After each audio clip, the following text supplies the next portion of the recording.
तस्वीरें हम अपने दर्शकों को दिखा रहे हैं। ये तस्वीरें देश की राजधानी दिल्ली से सामने आई हैं, जहां पर राहुल गांधी भारत जोड़ो यात्रा के जरिए इंडिया गेट की तरफ बढ़ते हुए नजर आ रहे हैं। इस यात्रा को 108 दिन हो गए हैं। 7 सितंबर से भारत जोड़ो यात्रा की शुरुआत हुई थी कन्याकुमारी से। मकसद ये बताया गया था कि यात्रा सियासी नहीं है। इस यात्रा के मायने मकसद सियासत नहीं है। कहा यह गया कि इस यात्रा का मकसद है भारत को जोड़ना। यात्रा की शुरुआत हुई 7 सितंबर कन्याकुमारी से और यह सिलसिला अब देश की राजधानी दिल्ली में पहुंच चुका है। दिल्ली से यात्रा क्या संदेश देती है? दिल्ली से इस यात्रा के जरिए देश की राजनीति में क्या कोई बदलाव हो पाएगा?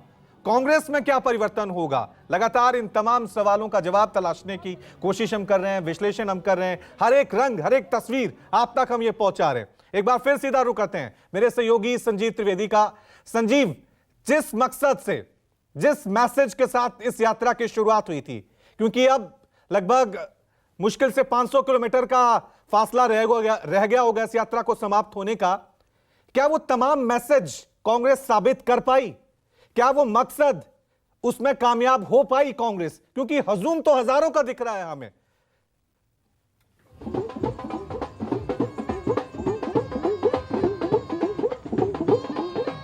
पहले तो एक तस्वीर आपको दिखा दूं यहां से। ये देखिए, लोक कला पारंपरिक नृत्य के साथ यहां इस यात्रा में कुछ लोग शामिल हैं। ये क्या बजा रहे हैं? देखिए, ये भी साथ चल रहे हैं और यहाँ का ये रंग देखते ही बन रहा है। आए कहाँ से आए हो? दिल्ली ने बदरपुर बॉर्डर से ये लोग साथ हैं और इस तरह से ये यात्रा इन लोगों के साथ रंग बिरंगे कार्यक्रमों को साथ समेटे हुए बढ़ती चली जा रही है। मकसद आपने सही कहा कि इस भारत जोड़ो यात्रा का है कि कांग्रेस को मजबूत किया जाए। कितनी मजबूत होती है कांग्रेस, ये प्रश्न भी बहुत जायज है। लेकिन आप ये कल्पना करें कि इतनी भीड़ स्वतः स्फूर्त अगर अपने आप चली आ रही है, बड़े बड़े आयोजनों में बुलाना पड़ता है, तो जाहिर है कि कांग्रेस इस बात को लेकर के उत्साहित होगी। और मैं बहुत सामान्य लोगों को भी देख रहा हूँ। आप कहाँ से आए हैं? मंगोलपुरी से। मंगोलपुरी दिल्ली। जी जी जी। भारत यात्रा में कांग्रेसी है क्या? कांग्रेसी, बिल्कुल कट्टर कांग्रेसी, शुरू से कांग्रेसी। आपको लगता है कि भाई ये जो देश में जो एक संस्कृति है, मिली जुली संस्कृति, उसको ज्यादा ताकत मिलेगी? बहुत। मोहब्बत की बात कर रहे हैं राहुल बिल्कुल गांधी। बिल्कुल। एक पार्टी दूसरी पार्टी जो आई है यहाँ पर हमारे हिंदुस्तान के अंदर, बीजेपी की पार्टी, हालांकि वो पहले से थी, लेकिन सत्ता में आने के बाद उसने भाईचारा के अंदर जो बीज बोया है, नफरत का बीज बोया उसने, नफरत का। इस नफरत के बीज को मिटाने के लिए, इसको खत्म करने के लिए कांग्रेस ने संकल्प लिया है कि हिंदुस्तान के अंदर भाईचारा कायम रहेगा और कांग्रेस। और वो इस यात्रा से संभव है। बिल्कुल, आप ये कहना वो इस चाह रहे हैं। यात्रा से इस यात्रा से जोड़ने की जो कोशिश कर रहे हैं, हाँ। तो वोट जुड़ जाएंगे।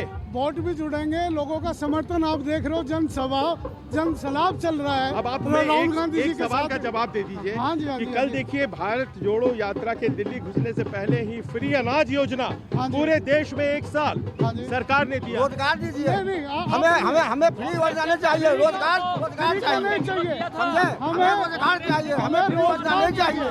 हमें रोजगार रोजगार चाहिए। अरे तो अभी तो ले रहे हैं लोग ना भाई, नहीं ले रहे हैं। सर सुनिए मेरी बात। वोट वोट ये की कांग्रेस राजनीति ने है। 2 रुपए, वोट की राजनीति है।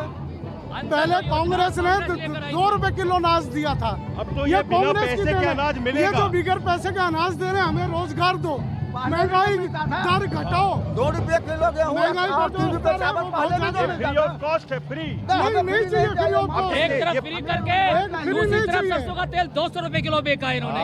तो देखिए इस तरह के विचार सामने आ रहे हैं अभी। और सबसे बड़ी बात यह है कि ये राजनीतिक वर्कर हैं, अपना जवाब तैयार करके रखे हैं। लेकिन आपको ध्यान देना पड़ेगा कि इस यात्रा के पहले फ्री अनाज योजना की जो स्कीम आई है, वो इस यात्रा को देखते हुए आई है क्या, और क्या उसका एक दबाव महसूस कर रही है सरकार? ये अपने आप में बड़ा प्रश्न है। लेकिन यहाँ ये जो लोग खड़े हैं, ये कहते हैं कि नहीं, हमें फ्री का अनाज नहीं, हमें सक्षम कीजिए, हमें रोजगार दीजिए। अब ये संदेश कितना जाता है लोगों के बीच, ये तय करेगा कि ये यात्रा कितनी सफल। बहरहाल आपको बताते चले कि ये यात्रा बढ़ती ही जा रही है और ये बढ़ती ही यात्रा जा रही है। आप हमारे साथ आइए। आप ऑफिस बेनर हैं यूपी कांग्रेस में। आपका नाम सचिन चौधरी है और आप क्या मैं पार्लियामेंट लड़ा अमरोहा से और मैं महामंत्री जनरल सेक्रेटरी हूँ। ये बड़ा सवाल है कि अब जैसे कि ये यात्रा आई, उधर फ्री अनाज की भी घोषणा हुई है और फ्री अनाज लोगों को जोड़ता है। 80 करोड़ लोगों को फ्री अनाज सरकार देगी। आपको लगता है इस यात्रा के साथ उसका कोई ताल्लुक भी है? देखिए, देना भी चाहिए और मैं तो कह रहा हूँ बहुत पहले से देना चाहिए था। कोई जनता को जितना देंगे जनता उतना प्यार आपको देगी। हाँ। और ये पहले देना चाहिए पर था। लोग तो उधर जुड़ेंगे ना। आप मोहब्बत नफरत की बात कर रहे हैं, लोगों को फ्री अनाज मिल रहा है। उनका हक है। अनाज फ्री नहीं दे रहे, अपने घर से ला के नहीं दे रहे हैं। ये इनके घर में कोई अनाज पैसा थोड़ी ना, इन्हीं के लोगों का पैसा इन्हीं को वापस दे रहे हैं। ये नहीं है कि इनके पिताजी ने थोड़ी। आपको लगता है वोट जुड़ेंगे, भारत जुड़ेगा? देखिए, और वोट भी जुड़ेंगे कांग्रेस के? ये नौबत आ रही है कि फ्री के अनाज के लिए देश को आप गुमराह नहीं कर सकते। लोग अपनी मेहनत से कमाना चाहते हैं, रोजगार चाहते हैं। आप फ्री का अनाज देके आप ये साबित कर रहे हैं कि आप खत्म हैं। अभी हम डेवलप नहीं कर पाएंगे आपको, अभी हम आपको रोजगार नहीं दे पाएंगे।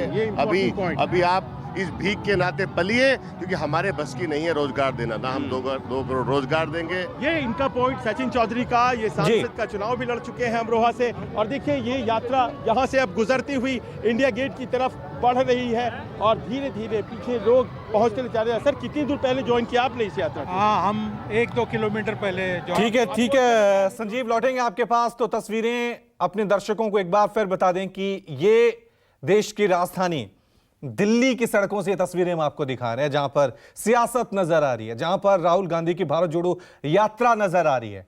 सवाल यह है कि इसका मकसद जो था, उस मकसद में राहुल गांधी क्या कामयाब हुए हैं? जिस नतीजों के तहत इस भारत जोड़ो यात्रा की शुरुआत हुई थी, वो नतीजे क्या कांग्रेस को मिल पाएंगे 2024 लोकसभा चुनावों में? क्योंकि जब भी हम कार्यकर्ताओं से बातचीत कर रहे हैं तो कोई राहुल गांधी को प्रधानमंत्री बनाना चाहता है, कोई कह रहा है कि कांग्रेस जो कमजोर हो चुकी थी इस यात्रा के जरिए मजबूत हो जाएगी। क्या नतीजे निकलेंगे, यह देखने वाली बात होगी।